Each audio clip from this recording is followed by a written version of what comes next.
Hello, good afternoon. Welcome to MK Community Brokerage. My name is Mohammed. In this video, I'm going to help you guys do a study guide for a criminal justice officer test for such as state trooper, MP police, port authority, such and such.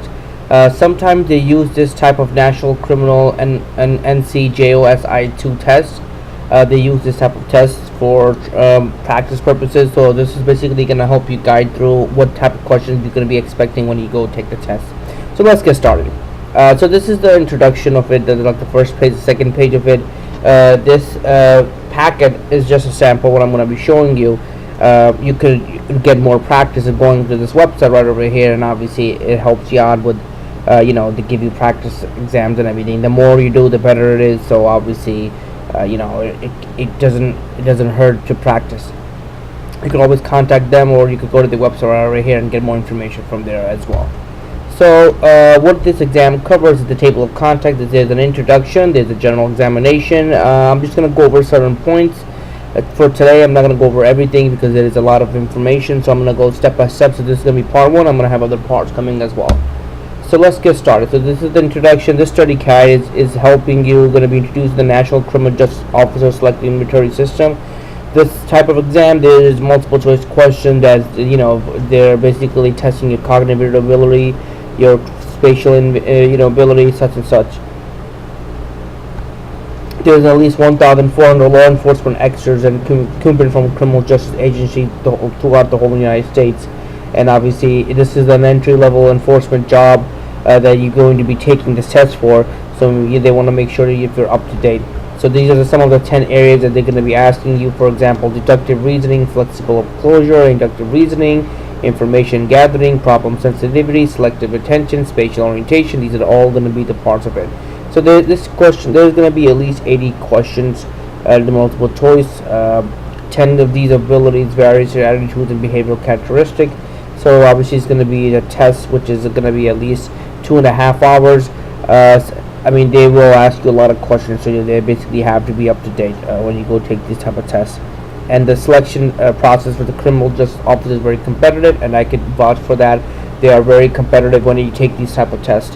When you see this type of test, you could always imagine that the process is going to be very difficult as well. So the general examination information. So this is going to be a study guide. So basically, I'm going to help you get acquainted with the type of question they're going to be asking during the exams. So obviously, you have a good idea what type of questions they're asking or expecting from you. You're going to be informed the rules governing the testing process, what type of rules they're going to be asking you. It's always a good idea to be aware the day of the test that you will not be distracted with out of the question that you never seen through. You will have some certain type of familiarity with the questions.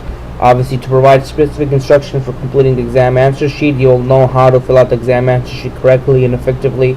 That's one part of helping the study guide with this booklet. To provide you with some general test taking strategies. This will help practice makes better, like I said, but doing this will help you practice, and obviously will make you better when you're taking this type of test. And obviously providing information about common test taking errors and strategy for avoiding them. So this study guide will help you see the questions they're going to be asking you. Most of the questions are going to be very similar when you take the real test, so this will be a trial and error, but obviously a good way so that you'll have practice when you go take the test. So like I said, there's the 10 things they're going to be asking you during the exam. So these are all 10 things: deductive reasoning, flexibility of closure, inductive reasoning, information gathering, problem sensitivity, selective attention, spatial orientation, verbal expression, visualization. So make sure you have that. So these are the 10 skills that they're going to be asking questions. There's 9 basic test rules that if you follow, will help you out. Problem numbers is mandatory for admittance to the test of the date and time schedule. Make sure you know where you're going taking the test and be on time. Always be an hour, at least an hour early, so that if let's say if you have an hour gap, so even if you do get lost, you have a certain amount of time to go to the regular test site. Make sure you bring at least 2 photo identification with you, just in case if they ask you for second photo ID. Second photo ID could be a passport card, any type of government issue photo identification. Make sure you bring 2 sharpener number 2 pencils and erasers and a watch. Sometimes they don't let you have a watch, but it all depends on them. A pencil with a sharpener is always recommended to have, but it's not really mandatory. I say just bring it just in case.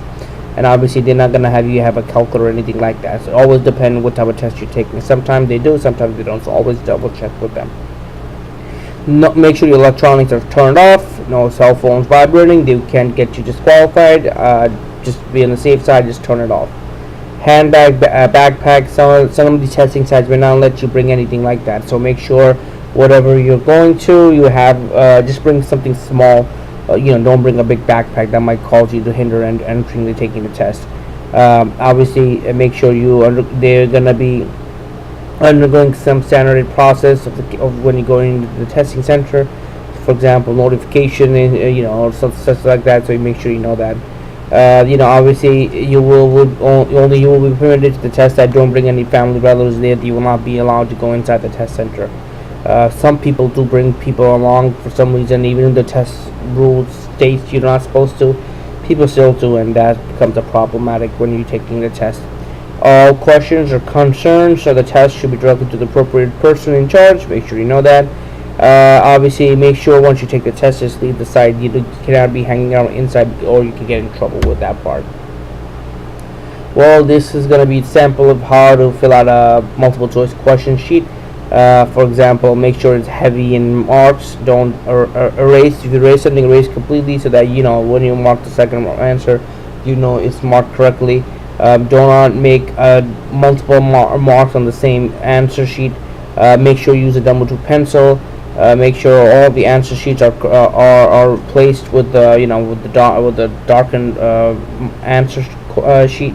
These are some of the common sense questions they ask you, tell you, and people end up forgetting about it. Obviously, there's only 4 answers: A, B, and C, D. Like I said before, make sure whichever you choose correctly. Don't put a check mark. Don't put a cross. Just bubble it in, just like anything else, because this is going to be a Scantron. Just like when you went to high school, you use a Scantron. You fill it out correctly. Don't put check marks or crosses, because the computer's not going to get it, and you're not going to get points for it. So make sure you know about that part. Obviously, preparation helps you when you're taking the exam. Certain things being a good physical well-being, get a good night's sleep. That's going to help you out. Arrive early, so that gives you peace of mind. Be confident. Obviously, not too confident over too confident is bad, but being confident helps you out. And have a good attitude towards the exam. And obviously, this is going to be some of the things that are going to help you out as well when you go take the test. Always listen carefully to the objectives, whatever they're saying. Listen carefully. It's going to be a big factor towards it. Ask questions to the instructors you don't understand. Ask them again and again. Note the start and end times when you're taking the test. You want to know what's going on when you take the test. Keep track of the time. Certain people end up losing track, and you don't want to be one of those persons that lost track of time. Make sure you're keeping track. And always remain calm. I mean, if you have, let's say, 40 questions left in half an hour, just try your best to complete everything. You don't want to rush through 40 questions and you mess up everything. Just do as much as you can, because having from those 40 questions, having 20 correct is better than having all 40 of them incorrect and guessing them all. Just make sure you read each question carefully, because sometimes you have to read more than once. Read for meaning. Don't get stuck on some of the words that you don't understand what's going on. Don't read into it too much. Sometimes reading into too much also messes you up. Just read for what they're asking for. It's going to be direct questions and answers. And try answer the questions correctly before you look at the answers given. With this study guide, you want to look at the questions, do it yourself a little bit, and then look at the answers and see how well you did. Answer each questions first. Make sure you're answering the questions first on the exam. Obviously, you want to do the easy questions first rather than doing the difficult one. The difficult one, obviously, common sense is going to take more time, so you don't want to stay on that part. Don't waste time on questions you can't do. It's one of the very simple ones. Just skip this questions. Don't do it. Just skip it and go to the next one. And keep these. And if you have time in the end, then finish the ones that you didn't know. And obviously that will help you out in the end of the day. I mean, if you're going to be stuck in one of the questions for 10 minutes, you just wasted 10 minutes on one question where you could have been doing other questions and doing good, probably breezing through them. Mark your exam booklet. Make sure your exam booklets are marked, so that you have a certain type of things. Make sure you not skip any questions in the booklet. Make sure you read through the booklet again. Process of elimination is also one of the main thing. If you've seen 4 answers and you think 2 of them are incorrect, that's right there, process of elimination. Now you got a 50-50 chance of which one you have to do. And last and least, guessing. Guessing is the last option. I mean, if you didn't do process elimination, you have to guess. Make sure your guess is correct, because you are not gonna get penalized for wrong answers, but you will get penalized if you leave the answers blank. An extra time. If you finish extra time, you can always go back and look what's going on in the answer sheet. Obviously, the strategy for analyzing and avoiding orders. Make sure you answer sheet making errors and guessing errors.